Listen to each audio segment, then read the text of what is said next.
कक्षा 9 विषय गणित प्रश्नावली 1.3 सवाल नंबर 4 तक हो गए है ना। चौथा मैंने आपको करने के लिए कहा था और तीसरे का अंतिम भी आपको करने के लिए कहा था। सवाल नंबर 5वां है 1/17 के दशमलव प्रसार में अंकों के पुनरावर्ती खंडों में अंकों की अधिकतम संख्या क्या हो सकती है। अपने उत्तर की जांच करने के लिए विभाजन क्रिया कीजिए। मतलब भाग लगा के देखना है अपने को। 1/17 लिख रखा है ना। 1/17 मतलब नीचे वाले अंक का ऊपर वाले अंक में भाग देते हैं अपन। तो 17 का भाग देना है अपने को 1 में। 1 में भाग नहीं जाएगा क्योंकि ये क्या है, छोटी संख्या है बड़ी संख्या है। तो क्या करेंगे, दशमलव लगाएंगे। दशमलव लगाएंगे तो क्या आया, 0 आया। 0 आने के बाद भी भाग नहीं जा रहा है ना। अब ये क्या हो गया, अपन क्या करते हैं यहाँ पे 1 0 लगाते हैं। 1 0 लगाएंगे तो क्या हो गया, जब ये 2 0 लग रहे हैं यहाँ पे, 2 0 उतार रहे हैं तो क्या होगा, 1 0 लगता है यहाँ पे। ठीक है, अब मैं बोलता हूँ 17 का पहाड़ा। 17 पंजे 85। ठीक है, कितने बचे, 15 बचे। दशमलव है तो फिर उतारा 0।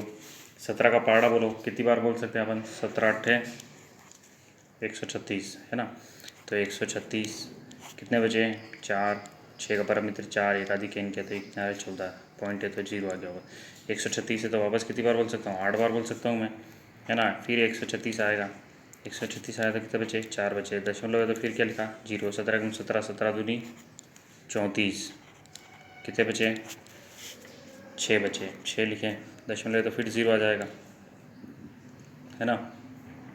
60 हो गया। 17 में 34, 17 तिया 51, 3 बार बोलेंगे। 17 तिया 51, कितने बचे, 9 बचे। दशमलव है तो फिर 0 आ गया। 17 पंजे देखो 85 बोला था, 17 पंजे 85, वापस 5 बार बोला, कितना आया, 85 के 5 लिखा, कितने बचे, 5 बचे। दशमलव है तो फिर 0 आ गया। 17 कम 17, 17 दूनी 34, 2 बार बोल सकते हैं आप, है ना, अधिकतम। तो कितनी बार बोला, 2 बार बोला अपन ने। 2 बार बोला तो कितना आया, 17 कम 17 दूनी 34, 34 तो कितना आया, 6 और 1, ऊपर से आया 0, है ना। 17 का पहाड़ा कितनी बार बोलूँ मैं, 9 बार बोल सकता हूँ। 17 नम 153, तो 153, कितने बचे, 7। दशमलव है तो फिर क्या लगाया अपन ने, 0 लगा दिया, है ना।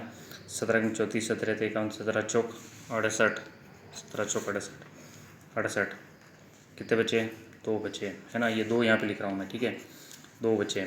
दशमलव तो फिर 0 लगाया अपन ने, है ना। 17 का पहाड़ा कितनी बार बोलेंगे, 1 बार बोलेंगे। 17 एकम 17, कितने बच रहे हैं, 3 बचे। दशमलव है फिर 0, कितनी भी बार 0 उतार सकते हैं अपन, है ना, दशमलव है तो। पर अगर 2 0 एक साथ उतर रहे हैं तो क्या लगाना अपने को, 1 0 लगाना पड़ेगा यहाँ पे, ठीक है। अब देखो 17 का पहाड़ा, 17 एकम 17, 1 लिख दिया।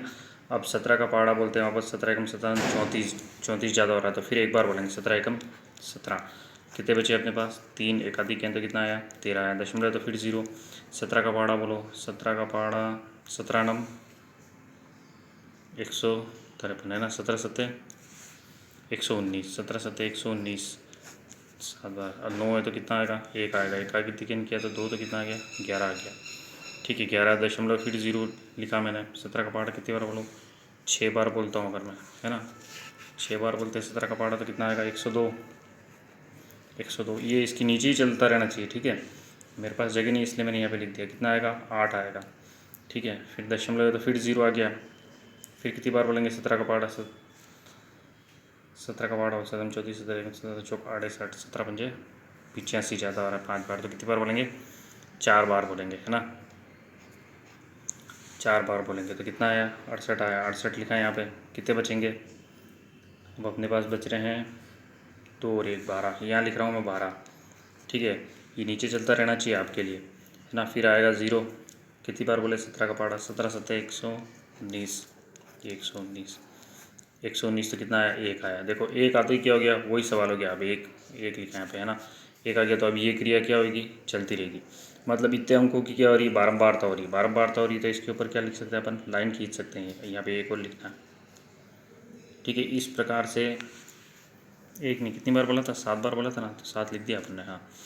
तो इतने अंकों की बारंबारता हो रही है, 17 का भाग 1 में लगा रहा है तो, ठीक है। तो इस प्रकार से भाग की क्रिया करनी है।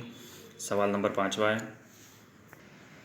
सवाल नंबर 6 में वो बोल रहा है P/Q Q not equal to 0 के रूप की परिमेय संख्याओं के अनेक उदाहरण लीजिए जहां P और Q पूर्णांक हैं जिनका एक के अतिरिक्त अन्य कोई उभयनिष्ठ गुणनखंड नहीं और जिनका शांत दशमलव निरूपण प्रसार है। क्या आप यह अनुमान लगा सकते हैं कि Q को कौन सा गुण अवश्य संतुष्ट करता है।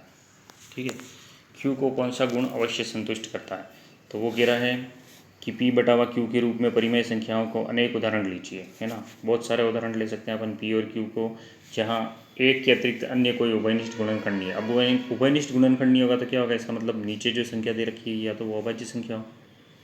ठीक है, अभाज्य संख्या के गुणनखंड नहीं होते हैं। ठीक है, P/Q के रूप में जैसे अपन कोई संख्या लिखते हैं जहाँ पे Q नॉट इक्वल टू क्या होना चाहिए, 0 होना चाहिए। ठीक है, तो परिमेय संख्या लिखनी है अगर अपने को, परिमेय संख्या, तो परिमेय संख्या क्या हो सकती है, खुद भी लिख सकते हो, 1/2, 7/8, ठीक है, या 240/250, 7/16, इस प्रकार से आदि हो सकती है ना, जिनका शांत दशमलव निरूपण होता है, मतलब शांत दशमलव होता है, भाग देने के बाद में क्या हो रहा है, शांत हो जाए वो। जैसे 1/4 भी लिख सकता हूँ ना, 4 का भाग 1 में देंगे तो कुछ दशमलव के कुछ अंकों के बाद में क्या हो जाएगा, शांत हो जाएगा। इस प्रकार के अपने को लिखना है। ठीक है, शांत दशमलव परिमेय संख्याएं का हर 2 या 5 या दोनों की घात में हो तो ऐसी परिमेय संख्याएं शांत दशमलव कहलाती है। कौन सी परिमेय संख्या है, परिमेय संख्या का हर, है ना, 2 या 5 या दोनों की घात में हो तो वह परिमेय संख्याओं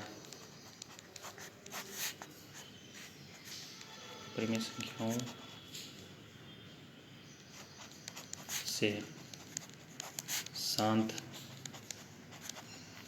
दशमलव प्राप्त हुआ। ठीक है, मतलब ये 2 है, 2 को 5 से गुना करूँगा 10 आ जाएगा, है ना। 10 का भाग इसमें आराम से दे सकते हैं। 8 है तो क्या हो गया, 2 की घात 3 हो गया। 2 की घात 3 है तो क्या लिखूंगा यहाँ, 5 की घात 3 और लिखूंगा।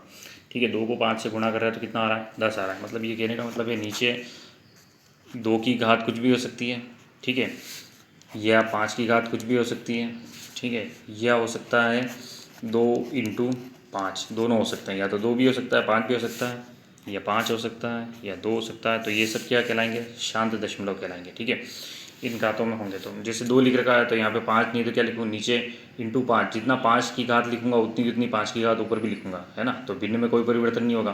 तो नीचे तो 10 हो गया, 10 का भाग आराम से किसी भी संख्या में दे सकते हो आप, ठीक है, या 100 का या 1000 का भाग आराम से किसी भी संख्या में दे सकते हैं। इसलिए ये जो दशमलव होंगे वो क्या हो जाएंगे, शांत दशमलव हो जाएंगे, है ना। शांत दशमलव रूप में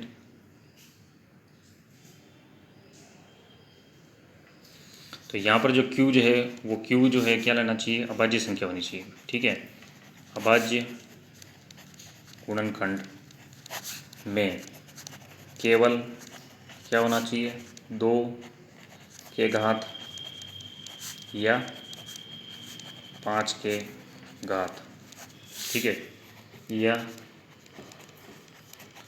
दोनों ही हो।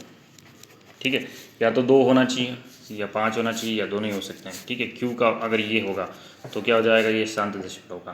ठीक है, सवाल नंबर 7वां। अब अपन 7, 8, 9 कल करेंगे। ठीक है, ये जो सवाल नंबर है 6ठा और 5वां सवाल हल करना आज। ठीक है, समय आराम से देख के लिखना, कोई दिक्कत नहीं है।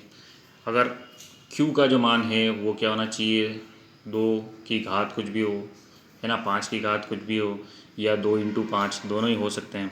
ठीक है, इस प्रकार के रूप में होगा। अभाज्य संख्या केवल 2 ही होगी, या तो 2 होना चाहिए या फिर 5 होना चाहिए, या दोनों हो सकते हैं। तो वो क्या होगा, शांत दशमलव होगा।